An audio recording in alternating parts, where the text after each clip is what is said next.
esteve a falar do que é o seu entendimento do que é o Islão e do que é, de alguma forma, a lei islâmica. No entanto, julgo saber que nas sunas, por exemplo, existem preceitos em relação à apostasia. Alguns sunas dizem que o apóstata deve morrer. Isso também é um disparate? Não é bem assim. Não é bem assim porque... A apostasia, vamos explicar, é a pessoa que é... Exatamente. Portanto, a própria religião, o Islão significa submissão voluntária, portanto, uma pessoa veio, a sua livre vontade e aceitou o Islão. Passando algum tempo... Muda de ideias. Muda de ideias, por exemplo. Já houve N casos. Ao mudar de ideias, deixou de ser muçulmano, portanto, o termo que é utilizado é um apóstata. Agora, isto acontece, tem acontecido e ninguém preocupa-se com isso. Uma coisa é, a pessoa nasceu muçulmana, portanto, isto é um que veio, converteu-se e depois saiu. Nasceu muçulmano, ou no seio da família muçulmana, e que viveu sempre muçulmano, aos seus 18, 20, 22 ou 40 anos, decide mudar de religião, ou decide não ter nenhuma religião. Portanto, deixa de ser muçulmano e torna-se apóstata. O que é que acontece aqui? Num hadith, mas com certeza não posso dizer que se é um hadith válido ou se é um hadith fabricado, infelizmente há dessas no hadith, não no Corão, naquilo que o profeta disse, que houve um episódio em que isso passou. Quer explicar o que é o hadith? O hadith é o que o profeta disse. O profeta disse e o profeta fez. Então, são as sunas, não é? Sim, exatamente. A suna é mais a prática, o hadith é mais verbal. Então, no hadith vem que o profeta disse: se for para ele ser muçulmano, Deus o orientará assim. Se não for, portanto, está nas mãos de Deus e não nas mãos das pessoas. Acontece é que em algumas sociedades, quando deixou de ser muçulmano, a própria sociedade, podemos dizer assim, aproveita essa situação e cria, podemos dizer assim, um certo desconforto para com essa pessoa. E nós desconforto é uma maneira de dizer. Há países onde a lei diz que a pessoa deve morrer. Eu não diria que há países onde a lei é que digam que seja isso. Há países em que as pessoas... A lei, os tribunais. Sim, mas eu ia explicar esse caso, essas leis vêm.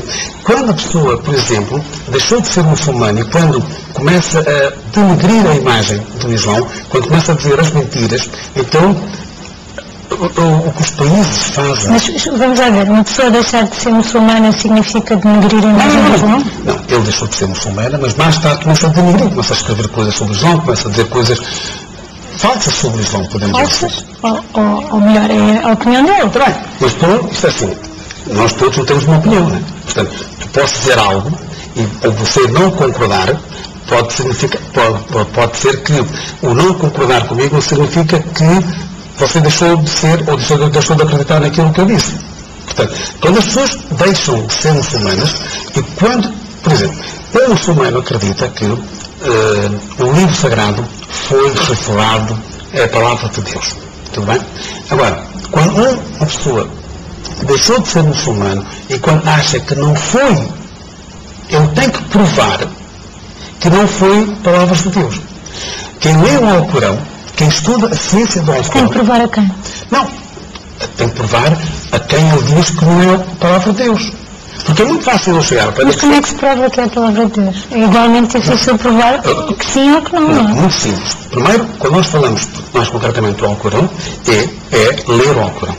Leia o Alcorão, tenta compreender o conhecimento que o Alcorão tem, a quem é que foi revelado, e a pessoa que recebe a revelação em que época viveu, qual era o conhecimento que ele tinha da revelação. Portanto, acontece que, aqui também voltamos a dizer, há países em que, por exemplo, os tribunais exageram no que diz respeito, em alguns casos, de apóstatas. Ou de adultério, ou da homossexualidade. Há uma narração do profeta que diz que dá sempre um tempo para a pessoa refletir. Dá sempre um tempo para a pessoa pensar. O que significa que a pessoa se pode arrepender? Ou pode se arrepender, ou pode seguir a sua vida. Portanto, desde que não haja, vamos ver, aqui, acima de tudo, é o bem-estar da pessoa e o bem-estar da sociedade. Portanto, se nós temos uma pessoa rebelde... Eu sei que peço imensa desculpa estar interrompendo, mas nós estamos a falar de países onde as pessoas são condenadas à morte por não serem muçulmanas ou por deixarem de ser muçulmanas. Estamos a falar de países onde as pessoas são condenadas à morte por cometerem adultério. Às vezes, adultério é a definição que se dá, por exemplo, uma pessoa ser violada. Já aconteceu. Portanto, tudo o que não seja sexo dentro do casamento é adultério, se for uma mulher. Há países onde os homossexuais são condenados à morte por serem homossexuais, por isso ser considerado contra a lei de Deus. Portanto, nós temos que falar de coisas concretas. Estas pessoas que condenam estas pessoas à morte e que as matam, efetivamente, e por vezes das maneiras mais horríveis, apedrejando-as até à morte, com aquelas pedras que não podem ser muito grandes para nos matar logo e não podem ser muito pequenas para que não nos magoem, com estas especificações todas horripilantes, estas pessoas fazem parte de tribunais islâmicos e dizem que estão a aplicar a lei de Deus, a Sharia. Sabe que essa é a leitura que uma pequena comunidade ou uma pequena parte dos muçulmanos que fazem a letra desta interpretação. O Irão é um país enorme. Não, nós não estamos a falar de países em termos de aplicar... A Arábia Saudita é um país enorme. Cada caso é um caso. Nós estamos a pegar em vários casos e pô-los todos num só. O Iémen. Agora, quando nós falamos em termos de homossexuais, né, ou em termos das três situações que mencionou, desde apóstata, adultério e homossexualidade. O apóstata tentou-se explicar que dá-se sempre um tempo à pessoa para refletir, para pensar, se ele quiser continuar a ser não muçulmano, deixa-o seguir. Isto é o que o Islã diz.